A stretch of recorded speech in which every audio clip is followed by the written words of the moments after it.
Monsieur Glouton. Monsieur Glouton aimait manger. Plus exactement, Monsieur Glouton adorait manger. Et plus exactement encore, Monsieur Glouton mangeait comme 10 ogres. Et plus il mangeait, plus il grossissait. Mais, comble de son malheur, plus il était gros, plus il avait faim. Et plus il avait faim, plus il mangeait. Et plus il mangeait, plus il grossissait. Cela n'en finissait pas. Monsieur Glouton vivait dans une maison qui lui ressemblait beaucoup. C'était une maison plutôt rondelette. Un matin, Monsieur Glouton se réveilla un peu plus tôt que d'habitude. Comme d'habitude, il avait rêvé qu'il engloutissait 1000 petits plats délicieux. Et comme d'habitude, il se réveilla très affamé. Monsieur Glouton se leva et prit un petit déjeuner qui n'était pas petit du tout. Voici de quoi se composait son petit déjeuner. Pain grillé 2 tranches, chocolat en poudre 1 paquet entier, lait 1 litre, sucre 1 kilo, pain grillé encore 3 tranches, œufs à la coque 3, pain grillé encore 4 tranches, beurre 1 motte, confiture 1 pot entier. Monsieur Glouton avalait en 2 minutes cet énorme petit déjeuner. Plus il se renversa sur sa chaise et Repu se frotta la panse d'un air satisfait. Quel délicieux petit déjeuner, se dit-il. Vraiment, vivement le repas de midi. En attendant, il décida d'aller faire une grande promenade pour se mettre en appétit. Ce matin-là, Monsieur Glouton fit des kilomètres et des kilomètres à pied. C'est alors qu'il découvrit une grotte. Bizarre, je ne l'avais jamais remarqué, se dit-il. Monsieur Glouton, qui était aussi curieux que Glouton, décida d'explorer cette grotte. Il y rentra dans le noir. Il distingua un escalier géant. Monsieur Glouton décida d'escalader ces marches géantes. Comme il était très gros, il eut beaucoup de mal à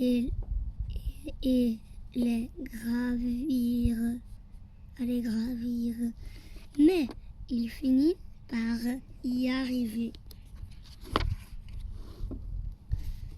Tout en haut, Monsieur Glouton trouva une porte. C'était, sans aucun doute, la porte la plus grande qu'il eût jamais vue. Et elle était entrouverte.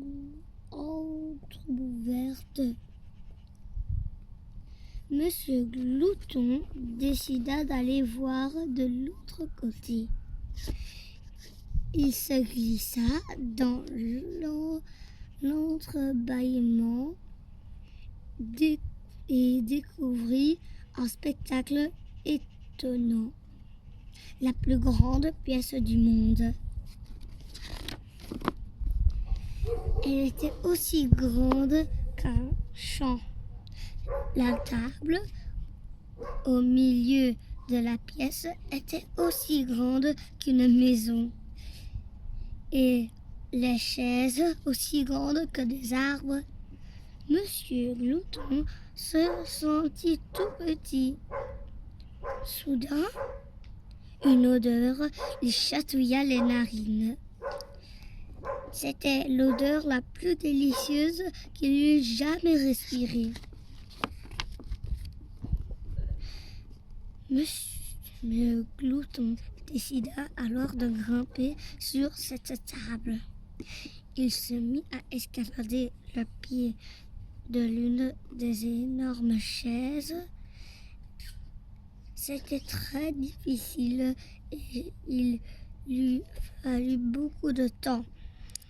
Mais il finit par atteindre le dessus de la table. Il n'avait jamais rien vu de tel. La salière et la poivrière étaient aussi grandes que des cabines téléphoniques. Sur la table, dans une coupe, il y avait des fruits énormes. Monsieur Glouton en eut l'eau à la bouche. Il prit une orange et l'engloutit. Puis Monsieur Glouton comme il était, croqua à belles dents dans une énorme pomme. Mais il n'en mangea qu'une bouchée car à l'autre bout de la table, il découvrit la source de la délicieuse odeur. Il avait là une assiette énorme, géante, gigantesque. Et sur l'assiette, des saucisses énormes, géantes, gigantesques, grandes, comme des traversant des pommes de terre énormes, géantes, gigantesques, grosses comme des rochers, et des petits pois énormes, géants, gigantesques, gros comme des ballons. Monsieur Glouton se précipita vers l'assiette et se mit à manger. Mais soudain, une ombre passa au-dessus de l'assiette. Monsieur Glouton se sentit soulevé par une main géante qui se trouvait nez à nez avec un géant en chair et en os. « Qui êtes-vous » gronda le géant. Monsieur Glouton eut si peur qu'il ne réussit qu'à bredouiller son nom. « Monsieur Glouton, dit-il d'une toute petite voix. Le géant éclata de rire tonitruant. « Eh bien, Monsieur Glouton, vous méritez une bonne leçon. » Voici quelle fut la leçon. Le géant obligea Monsieur Glouton à engloutir tout ce qu'il y avait dans cette énorme assiette, à toute vitesse. À la dernière bouchée, Monsieur Glouton n'en pouvait plus. Il avait l'impression qu'il allait éclater. « Maintenant, dit le géant d'une voix plus douce, me promettez-vous d'être moins glouton ? » « Oh oui, gémit Monsieur Glouton, je vous le promets. »« Très bien, dit le géant, vous pouvez partir. » Monsieur Glouton descendit de la table et sortit de la pièce. Il se sentait très gros et très malheureux. Sais-tu que depuis ce jour-là, Monsieur Glouton a tenu sa promesse. Regarde, il est beaucoup mieux comme cela, non? Alors, si tu connais quelqu'un d'aussi glouton que lui, tu sais ce qu'il faut dire? Attention aux géants!